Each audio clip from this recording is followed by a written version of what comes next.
Was it because they were like making in the river and it, They were making, you know, like number twos and they're like dropping number twos in the water? And it was it's such a like, that's so stupid. That's so funny. Making in the, you know.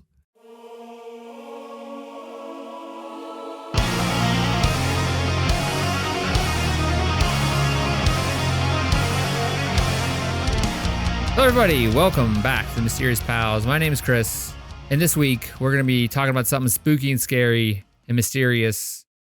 But before we do that, I'm going to introduce my best friend, the greatest guy that I've ever met. Go on. Love of my life, the true wonder of the world. He couldn't be here tonight, but Jordan's here instead. Jordan, welcome to the show. Yeah, hi, Chris. Thank you so much for being here. Yeah, sure. Great to see you, as always. Oh. I'm so happy you're here. I bet you are. All right, this week we're going to be going on a little drive, ride, flight with the mind's eye, I guess. What is that? Is there really a thing of the mind's eye? What does that mean? When people say that, I'm like, yeah. I'm like, oh yeah, and then I just have no idea. Like I do one of those things where I just smile and nod because I have no idea what you're talking about. And you don't have to have them explain it to you. No, I don't want to admit how dumb I am. Also, I don't want to like mention it like 20 minutes in the conversation. Be like, listen, man, I have no idea what you're talking about. Right. So literally, the last 20 minutes have been a waste. I do that a lot. I'm watching the TV behind you that's on, like over there. I do that a lot when I just want the conversation to end. Like, yeah, I don't have to get like the explanation of everything. It's like, oh yeah, I know what you're talking about. No. I either fake a phone call or I'd like say, dude, I gotta really pee, and then never come back. Yeah. I got real bad diarrhea, man. I gotta go. Sorry. Yeah, you should see what's going on down here. I'll send you a pic. I'll be back. Yeah, never show up again. It's called that phantom. We did that in college. Yeah. Yeah. You go to a party and you're like, this party kind of sucks, and just like walk out the back door. Whoop, out. All right.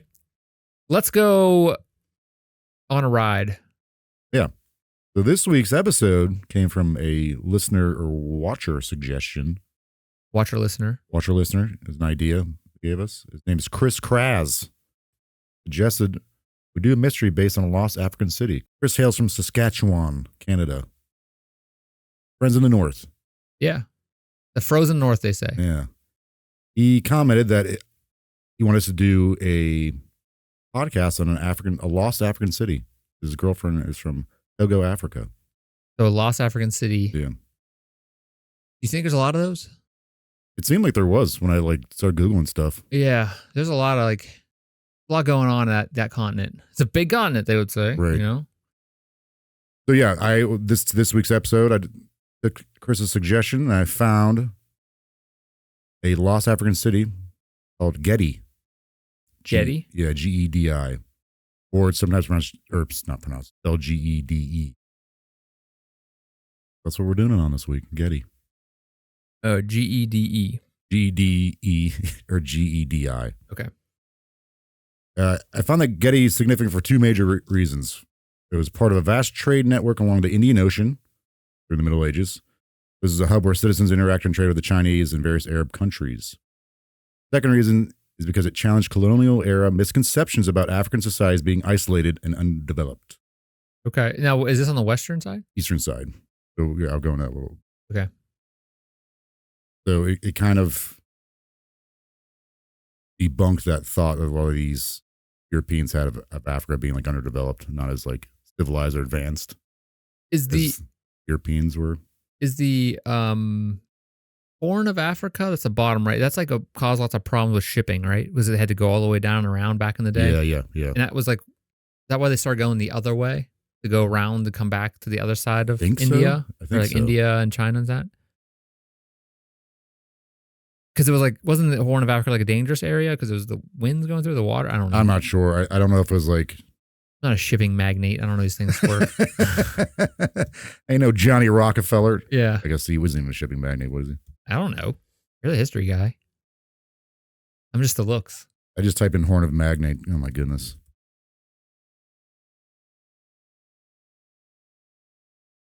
I think they might have avoided it because it might have been more time consuming. So, okay, so it wasn't so much that's just danger. a guess. I don't know, but like, who was like, "Hey, man, you know what? Instead of going like, what they probably like went down, they just probably just followed the coast all the way around. I'd imagine, Yeah. and they were just like, I'm just gonna go this way, and the other guys were like, "You're nuts. You're not gonna do that. You won't do it." Did it go through Djibouti? And this guy was like, he's probably, trying to show off for his friends. Like, I'm gonna go this way. I'll see you guys later. We'll see who gets there first. It's probably like a show off thing. I'm not a historian. That's probably how it went. Sure. Yeah. I wasn't paying attention. So at one point, it was a very impressive trade city along the Indian Ocean during the Middle Ages. Suddenly, though, however, during the 17th century, it was completely abandoned. 17th century, 1600s. 16th or 17th century. Completely abandoned. No definitive reason why. This entire town was just city. Gone. It was gone. How big was it? What are we talking here? Oh, it was a major trading hub, right? Yeah. I'd imagine. So at that time, it had 2,500 people. Okay. There was no real written historical evidence that Gedi even existed. Its existence was mostly unknown until the 20th century when it was rediscovered. Okay. For the longest time, like, people didn't even know it was there, other than like the locals. How many years are we talking? Was there like 2 centuries it was around? Centuries? They believe it was built in either the 12th or 13th century. Whoa. By the 17th century, no one was left. No one was there. By the 17th century, no one was there. And it wasn't rediscovered again until like 20. Now, was that because the person taking notes on this was like, we came back, we drove past the 17th century, no one was there? So this is in a heavily forested area, so the forest kind of took over everything. Okay. Like, so when they cruised by, they were like, look at that crap. Yeah. Was like the city like, 3 blocks away bumping, and they were just like, we just left. That was the old crap. We moved over here. Because I think they're doing that in they're doing that in Egypt right now. They're building a whole new like city, like administrative city outside of Cairo, because Cairo's too overcrowded. Okay. And they're building like an entire city like not far away from Cairo, but like really? Yeah. It's like they're like building these huge buildings and everything. Be like, this is the new administrative center of Egypt. Because Cairo's too overcrowded. I'm just giving up on Cairo. Well, I think it's just like there's so many people who live there. Now we want to build a new, whatever. There's no room. So they went down like the road a little bit and built a new city. Turkmenistan, I think did the same thing. All right. But it's more of a dictatorship though. Military dictatorship, I believe. But they did the same thing. They just built a whole new like center, like a whole new city from their old capital, brand new, like giant capital, like super nice. Mm-hmm. I don't know the story of like, can people actually afford to live there type of thing? I don't know that whole story, but it seems like a thing people do sometimes. Yeah. It'd be like America building a new DC somewhere else. Right. Like drive out to like Oklahoma and be like, there's a bunch of corns here. We're just going to build a new White House here. I know that Cairo doesn't really have a middle class. When I was there, they had all these like abandoned buildings. Like, when I was there, when I was summering in Cairo, they had all so they were building all these buildings, like apartments and like skyscraper kind of things, like luxury apartments. They stopped building because like no one can afford this. It's like the ghost cities of China. Yeah, where China comes in and builds like a big. I think they did this in Africa a lot. They build like big cities and like no one can go and no one can afford to live there, so they're just completely empty. There's like a lot of places in China that are like that too. I think things went bad recently, but. All right, so where exactly is Gedi? Gedi is located in the eastern African country of Kenya. Kenya itself sits along the Indian Ocean, an area known as the Swahili Coast. The Swahili Coast is a region known for its network of ancient trading ports. The strategic position made Gedi a crucial point in the Indian Ocean trade routes connecting Africa with Persia, Arabia, India, and even China. Gedi itself, though, lies several miles inland, so it's not directly on the coast.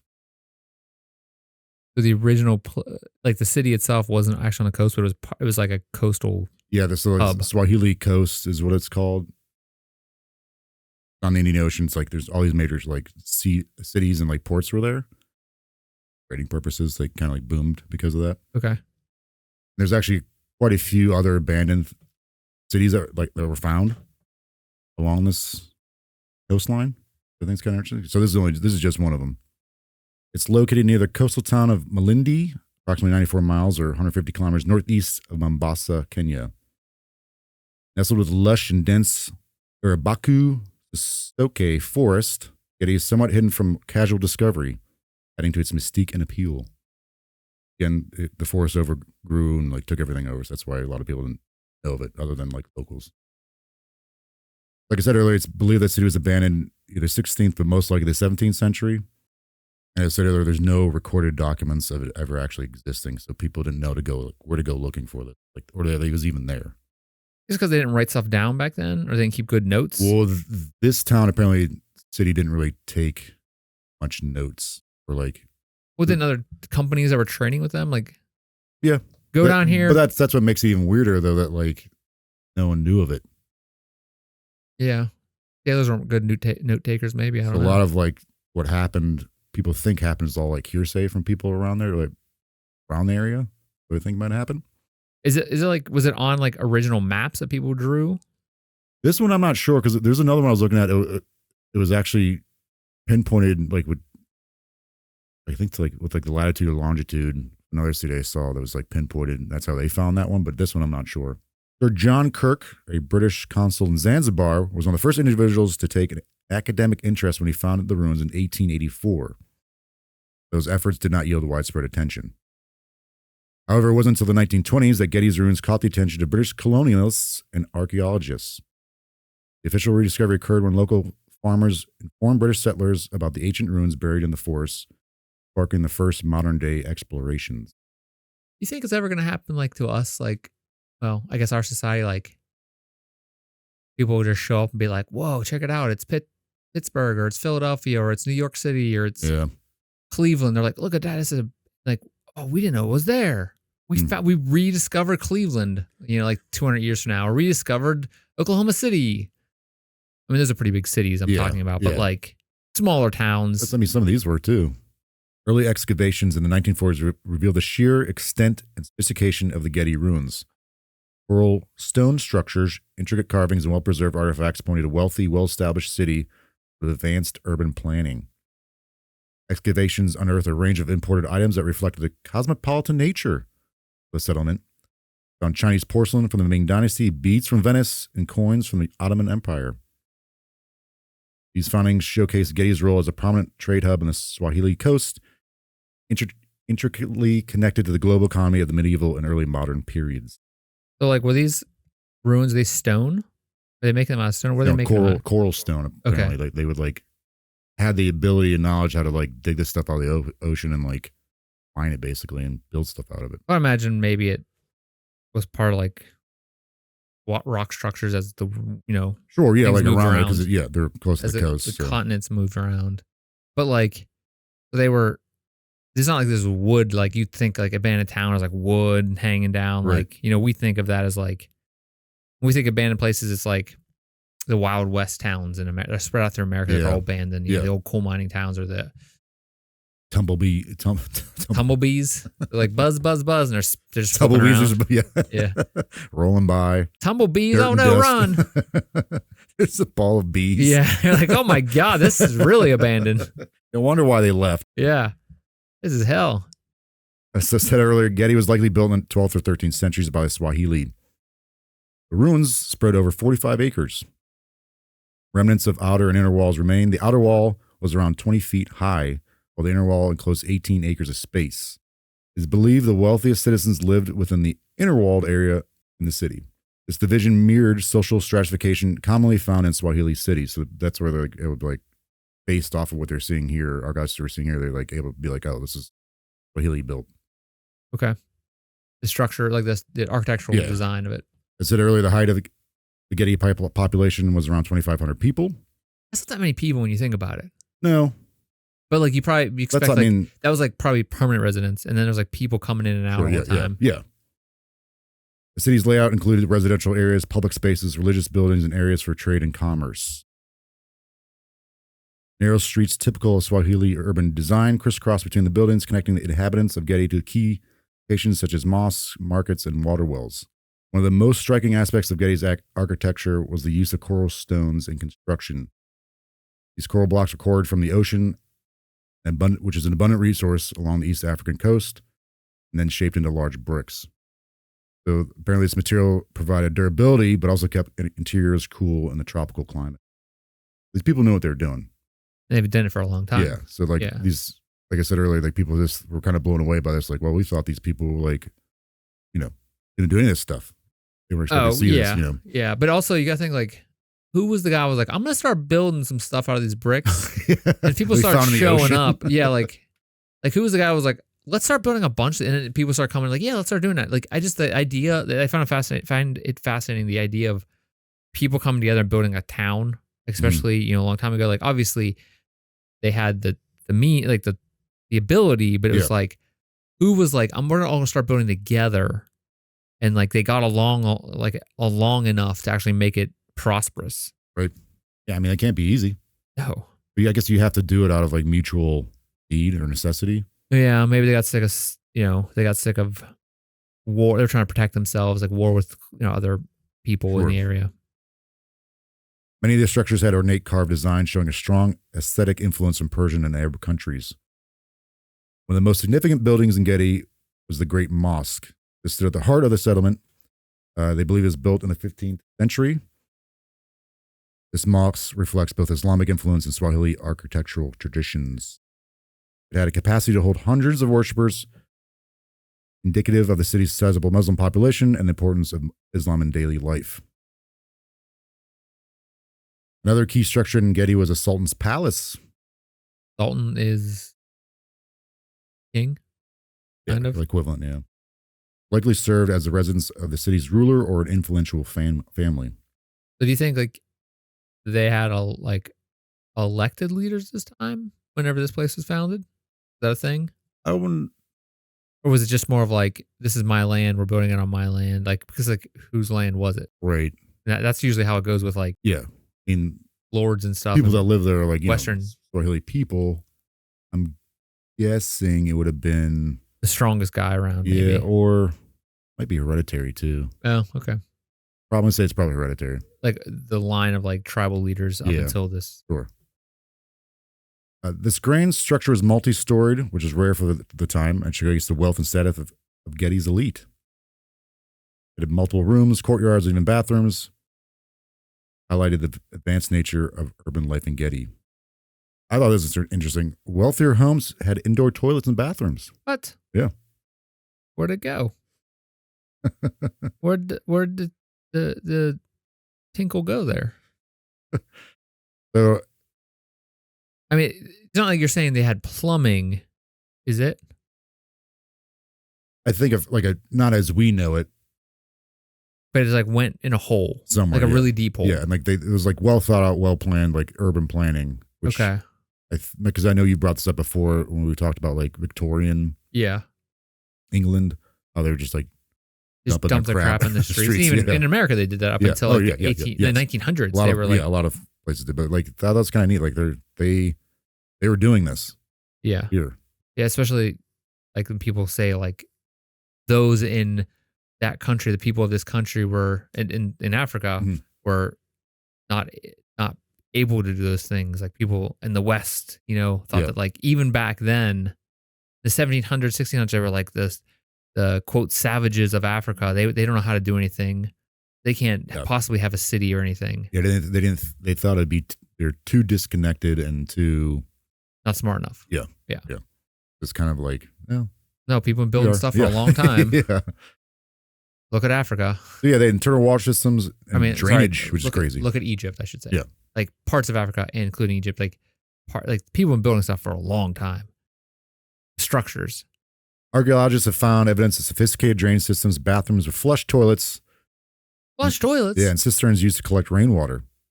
Okay. This level of development was ahead of its time and rarely seen in other African cities from the same period.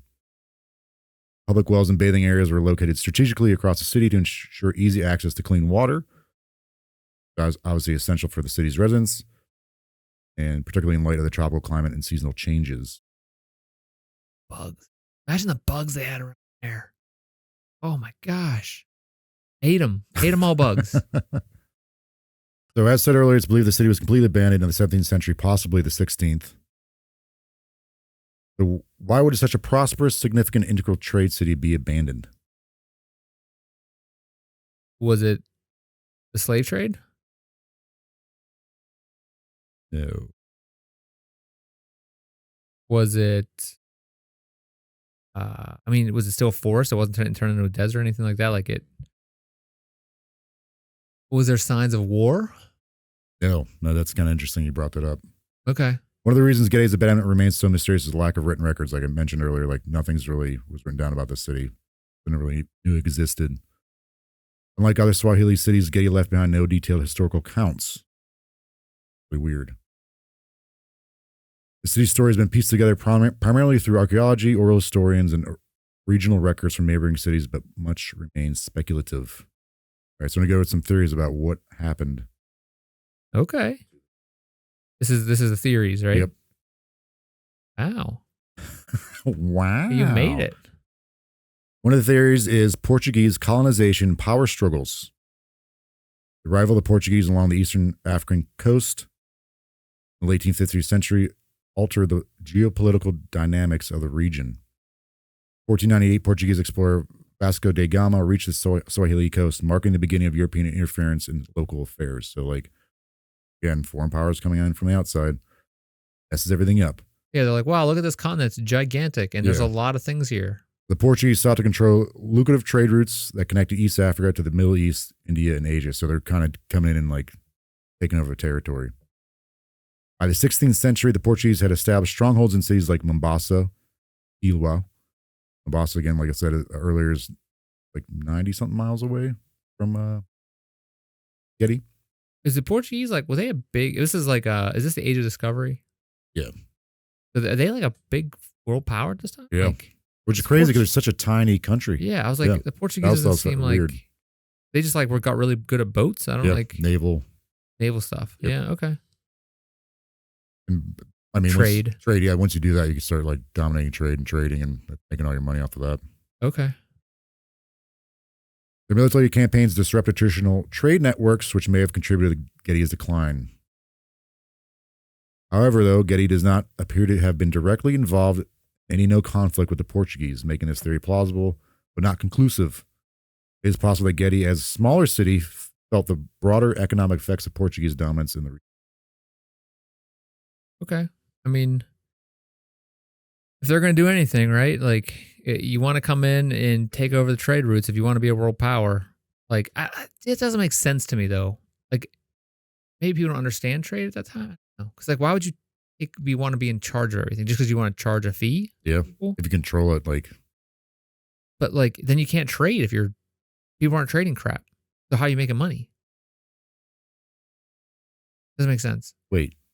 Like, if I control the trade routes, which means, why would I do that? Because you control them. Why? You get to dictate. What do you mean, why? Like, why? Why do you am I charging people to use them then at that point? Maybe, yeah. You get like a cut of everything. Like a lot of work. Seems like a lot to control trade routes. Yeah, absolutely. What are you putting up like those big arms and being like, okay, you can go ahead through, pay your toll. You know, like, I don't understand. Because then trade doesn't work if you're the jerk that's stopping other boats from doing stuff. Yeah. I mean, in time, if I have some widgets and I want to sell them to you, but you're on the other side of the world, right? And Portugal comes up and is like, dog, I'm going to take 40% of your profits. Your widgets? Like, yeah, my widgets. I don't want that. But Jordania needs the widgets. Gotta have those widgets, man. Yeah. And New Christopolis has the widgets and manufactures the best widgets around. And also cool things like that. Why would you be like, yo, dog, you can't come over here. You got to pay me to drive down my road. Can you just go like a different way? Good, yeah. It's ocean. Yeah, right. I don't understand. There's certain routes I think you have to take, though. But it seems like Portugal were really good at the Portugals were really good at were really good at doing that. Portugal's the mans. Yeah. I don't know. Seems like a whole other can of whoop ass I'm opening here, just trying to figure this out. If you're from Portugal, welcome aboard. Thank you for tuning in. The hell were you doing? How did it work? Ready for the next one? I don't know. The first one kind of messed me up pretty bad. Go ahead. Another widely discussed theory attributes Gedi's abandonment to invasions by the Oromo, pronounce that, Oromo people, then referred to as Gala by outsiders. During the late 16th and early 17th centuries, the Oromo people originating from southern Ethiopia, began migrating southwards in waves. Expansion into coastal regions caused upheaval, led to the displacement of several Swahili settlements.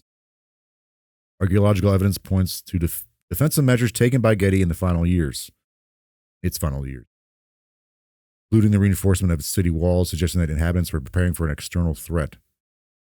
Oral traditions from the local Mijikenda community also reverence the Oromo invasion as a reason for Gedi's decline. Constant threat of attack could have forced Gedi's residents to abandon their city for safer inland territories. So, it is considered a small city.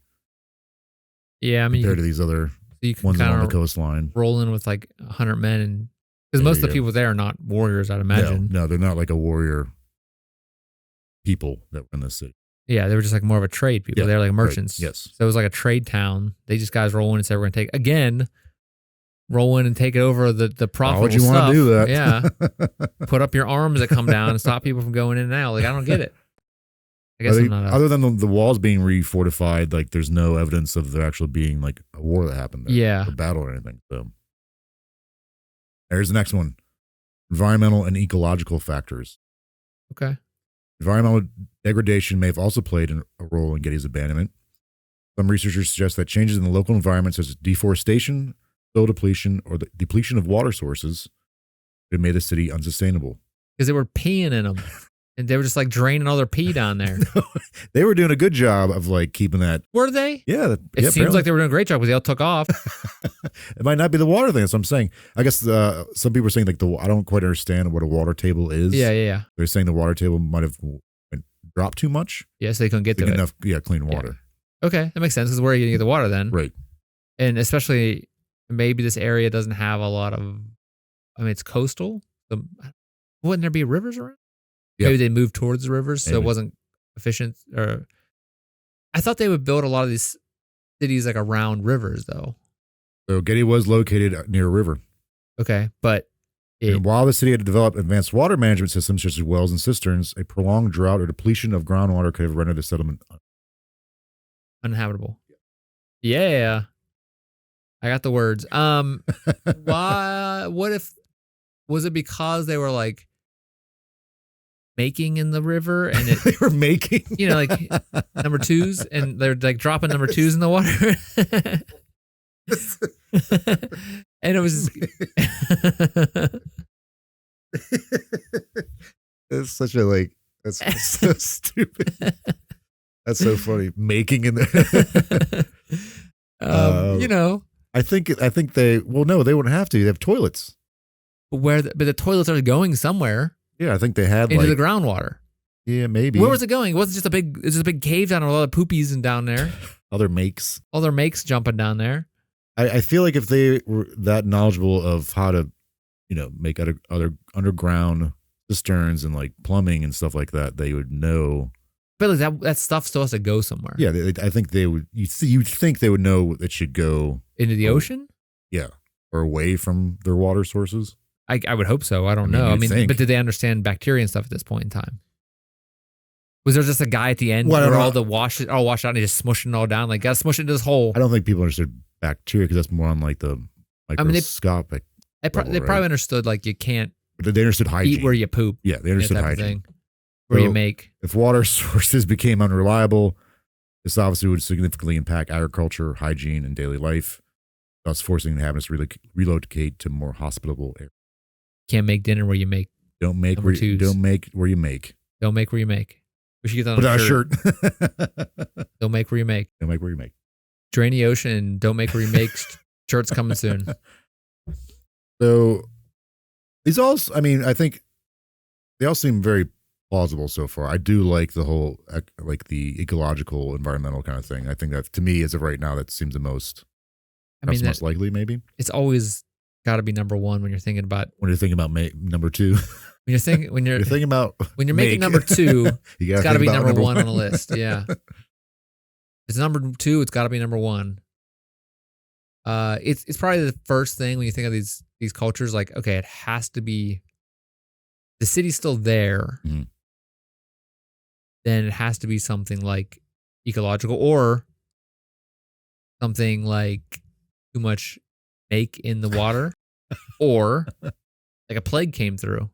Oh man, did you read this? No. You keep leading me right in, man. I like it. I suppose we're right here. Disease and health epidemics. Another theory posits that abandonment may have been caused by a disease epidemic. This is around the time, what other one we talked about? The old Black Death. Oh, yeah. The old Go back double and watch B. that one. Double B. Double Wait, make. Go watch what one? Did We did one on the Black Death? Yeah? No, yes. Well, kind of. It was part of the worst year in human history. Sure it was. Sure it was. Coastal trade routes connecting Gedi to the wider Indian Ocean would have brought not only goods and ideas, but also diseases. So I mean, like these people coming in and out, but like it was around for so long though. Yeah. But I guess if someone got something that big of a like disease. Was that 1500s? 14. No, because it was not in the Renaissance. It's the 1300s. Dude, man, it did something up apparently. He did a whole episode. I'm saying on, 14. Worst year in human history. He doesn't even remember. I'll tell 1346 to 1353. So, but then it came in waves. Again, Big C was right in the 1300s. Came Capital C over here. Waves though. Disease. I can't stop thinking about make. Oh yeah, so maybe someone's making when they're listening to this. Yeah, that'd be pretty cool. I would like just that. Talk really soft. Does this help you? Does this help? Black Death came in the 1300s. ASMR for your make sessions. Yeah, make SAMR. Yes. make SMR. Make SMR. Make SMR. There we go. I don't know if that's right. Let's do that. Okay. Keep going. All right. So it's a trade hub, but people be coming in and out with all kinds of disgusting disease. Oh, I would imagine people were getting snotty nose all the time. Yeah. The rapid spread of diseases, especially in a densely populated trading city, may have been difficult to control. Historical records from this period are scarce, so while there are no direct evidence of an epidemic, possibly does remain. Trade routes often facilitate the movement of pathogens, which could have led to devastating consequences in urban centers like Gedi. The city's sudden desertion might be linked to health crisis that decimated the population or made continued habitation impossible. Yeah, I guess if the city was still there, it doesn't look destroyed. Mm-hmm. I mean, one of those, you said the Ethiopian people, people from Ethiopia, they came and they might have just fling some dead bodies with disease in there, and then possible, yeah. That's probably the easiest way to get rid of them. But then what did they do with the city after? Like, did they take it over? Yeah. If you're going to do that, why not take the city? But I guess I don't know. But if everybody got sick, so everybody wouldn't they get sick in turn then? Yeah, so maybe it's more of someone got sick, someone had a little snotty nose, and they're like, oh crap, and everybody takes off, and then they're like, we're not going back to the city, it's cursed, that type of thing. Right. I did see somewhere that some people do think that jinns, like genies, like what is it? DGINN? DGINN, yeah, thank you. Jinn, yeah. That jinns are there. What? Something to do with like a curse or something like that. The jinn? Are you talking about what we do in the shadows when Nandor gets the jinn? The gene. And yeah. The gene. Dude, I think that some people do think it's probably cursed. Yeah, I mean that would make sense. Because why would they abandon this place? Especially if it's prosperous. Yeah. But again, did they move a mile down the coast and we're like, just build another one? I mean, maybe there would be a record of that, right? Yes, they didn't write anything down though. When at some point someone would be like, "Yeah, I used to live there." Yeah, but they would die before they wrote it down.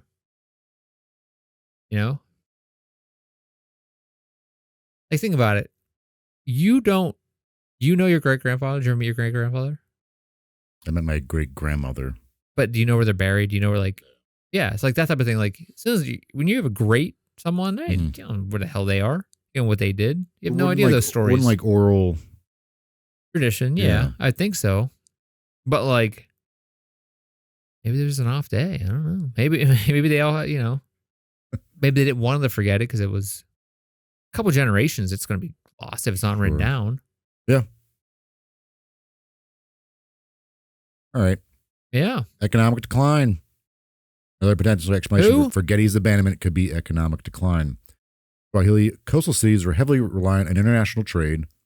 A disruption in trade routes or shifts in global trade dynamics could have weakened the city's economy. Yeah. The rise of other powerful cities along the East African coast, like Mombasa, may have drawn traders and wealth away from Gedi, making it less competitive. Over time, Gedi's importance as a trading hub could have diminished, leading to a slow exodus of its inhabitants in search for better opportunities elsewhere. So again, like they just know it was abandoned, completely abandoned by the 17th century. They don't, since there's no written records, like people can slowly leave this city for like hundreds of years or 100 years or 50 years. You know, like the kids always move away. Yeah. And like so they were slowly, like a slow, like the Hamlin, like what happened in Hamlin, Germany. Yep. The kids were taken away. Pied Piper episode. Check it out. You should. All right. Next one, cultural and religious shifts. While less commonly discussed, cultural or religious shifts could have contributed to Gedi's decline. Changes in leadership or religious practices may have influenced inhabitants' decision to leave the city. It was part of the Swahili Coast, where Islam played a central role in society and governance. These shifts in religious authority or political allegiances could have weakened the city's cohesion. People stopped getting along. Yeah. Additionally, trade routes were closely tied to political and religious dynamics. As other cities aligned themselves with new powers like the Portuguese or the Omanis, Gedi may have been left isolated, causing its decline. Yeah. They're like, don't go to that place. Yeah. Stay away from there. They're not cool. Yeah. We got the cool gods over here. Okay. This is the last one I got. Gradual abandonment. Some theories point to sudden events like invasion or disease. There's also evidence that Gedi's abandonment may have been more gradual. Archaeological findings show signs that the city was not completely abandoned in a single event, but rather over time, with parts of the cities becoming derelict for the final exodus. The once bustling trade routes may have slowly dried up, causing economic hardship. Families likely moved away in search of better prospects, and over time, Gedi's population dwindled until the city was entirely deserted. Gedi's relatively small size compared to other major Swahili cities might explain the absence of detailed documentation that may not have been as politically or economically significant. Yeah, I mean, we see that in America. It's more evident for us. See, like how highway system comes in, and like, you know, if you've ever seen the Cars movie, Disney's Cars, talk about this a lot. You know, where you have the highway bypasses, like the 2-lane road that goes, you know, scenic routes. Yeah. And they bypass, and all these towns just become abandoned because people are like, well, there's no one comes here anymore. Yeah. And so it could be one of those where no one, because if they went to Mombasa, it was probably cheaper to dock there than it was in Gedi. They're like, we can offer. Yeah, plus Gedi like is not right on the coast either. I wonder if that might have played. Like, I think it was only 4 miles in, but like if that played a role. But if it was a trading hub, people would still have to dock there, so they still had docks and stuff, right? Yeah. Oh yeah. But the fact that it's like right on the water, maybe. Okay, so it's not like that. People had to still trek in a little bit, bring their wares in, their widgets. Yeah, that's it. So, what do you think happened then to Gedi? I think like we kind of taught this before. We did something else about an abandoned city. Anyways, I don't think it has to be necessarily just one thing. It could be like any one of these or all of these. Honestly, is a possibility. But I do like the idea of the. I don't like the idea. You love when cities go. I love that just everyone's lives are ruined. No, I like I'm drawn to the gradual abandonment kind of. Like it's maybe just over time. Like even archaeologists found that like certain parts of the city were kind of being neglected as far as not being maintained. So the idea that like the people just kind of slowly left to go somewhere else, maybe like with like other city ports like Mombasa being more lucrative or more alluring to maybe the citizens here, like more people there, so they can sell more crap. There. Yeah. I think I'm going with that. So we see that again, especially in the East Coast where we live. We see a lot of coal mining towns that have just been. There's like 10 people that live there. Yeah. You know, wasn't our college town one of those? Yeah. I mean, it was once the college we went to. It was once the biggest coal mine in the entire world, or something crazy like that. Yeah. At one point in time, and then there's no coal mine there anymore. But it's one of those things where like if you go anywhere in the Appalachian Mountains, there's so many, like West Virginia. Oh yeah, it's full of these kind of towns. Yeah, but there's like 100 people that live there. I get forgotten about. Yeah, like there's Brownsville, PA. That town is crazy when you look at the story about it. Like where one guy bought up all the town for some crazy reasons, and then it's only recently that people are starting to get the town back. But like he basically just did nothing with it and just basically went down the crapper, right? Down the maker, make pipe. So you think that it's kind of a combination of those? I think I think it could be like two of these together, or any of them. I do think that's definitely a possibility that one, maybe traders weren't going there. Like it wasn't seen as a Mecca kind of thing anymore. Like, oh, we have to go to this spot, get these goods or trade these goods. Like as soon as other cities started popping up, bigger cities maybe, it kind of like drained some of the wealth out of there. So people slowly just kind of maybe progressively left over like 100 years or something like that. Yeah. Or very well could have been disease too, but I think they would have found, well, if it was disease, I feel like they would have found bodies somewhere, like a burying people, or something like that. Like a mass grave of. I'd say that, but even just like some kind of. What are you thinking? Like you walk in, it's like they would like Indiana Jones, where there's like a bunch of skeletons like propped up against the wall, and like, oh no, they're like hanging on the doorsteps. Right. Wasn't anything like that.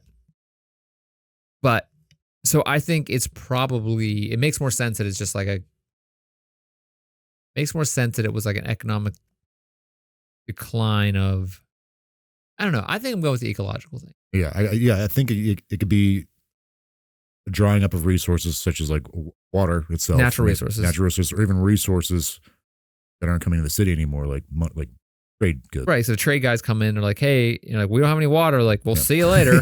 And so people are going to stop. What are you guys making then? Yeah. Yeah. How do you meet your maker then? You can't flush your makers? Yeah. I would say that it's probably, you said it makes most sense that like there's a drought around that time. So it probably started the feed. Maybe, yeah. Which started people now going to the next town up the coast. And it probably was more prosperous to go up the coast a little bit further, especially with a town of 2,500 people. Right. And I think that anytime like a city gets abandoned like this, you kind of have to take into account like natural resources. Yeah.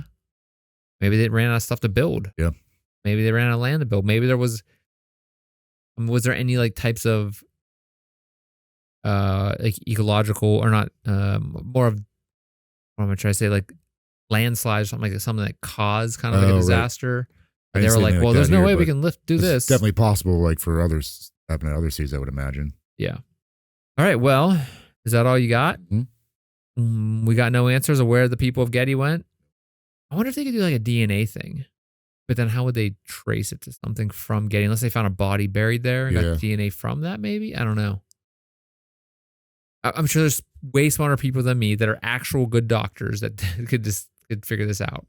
But I don't know if DNA would work because there's Swahili people living there, and these Swahilis are like an ethnic group, like they're all along that coastline. Well, if you have a person that was buried in a town or family, they found like a couple generations. Oh, sorry, yeah, I see what you're saying. Okay, yeah. And then they were like went up to Mombasa and they're like, oh, here's their lineage. Right.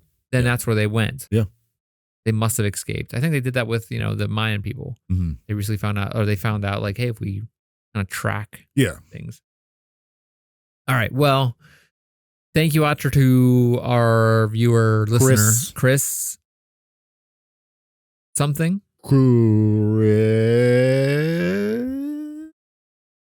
Canadian Chris. Canadian Chris. Thank you, Canadian Chris. Chris Kraz. Kraz from Canada. Thank you. Saskatchewan Chris. Thank you for the info. Yeah. Suggestion. If you out there listening would like to give a suggestion, we would love to hear it. Please, you can comment. You can email us at mysteriouspalsonline@gmail.com. You can also, if you want, connect with us on any social media, such as, I think mostly Instagram is what we're most active on, Facebook and Instagram. Facebook, Instagram, Threads. Yeah, Threads, like that. So the one company. Yeah. That's right, yeah. But please do that to connect with us. We'd love to hear from you. If you have suggestions or critiques, love to hear that too. We've had some good recent critiques or information posted in our comments. It's been awesome. Yes, thank you very much for that. Anyway, please connect with us via social media or email or anything. You can find all the links to those in the show notes below. You can also find it at mysteriouspals.com. You can find everything there, especially all of our information for our resources for each episode. We want to thank Bethlehem for the theme music, intro and outro music. You can find a link to them on their SoundCloud and our show notes, also on our website. If there's anything else I should mention, Jordan? No. Okay. I don't think so. Yeah, I don't know. Whatever. Anyway, we'll see you next week. Another mysterious episode. Same mysterious place. Same mysterious time. Same mysterious pals. We love you. Kick rocks. Kick rocks. Make. Make. Good night.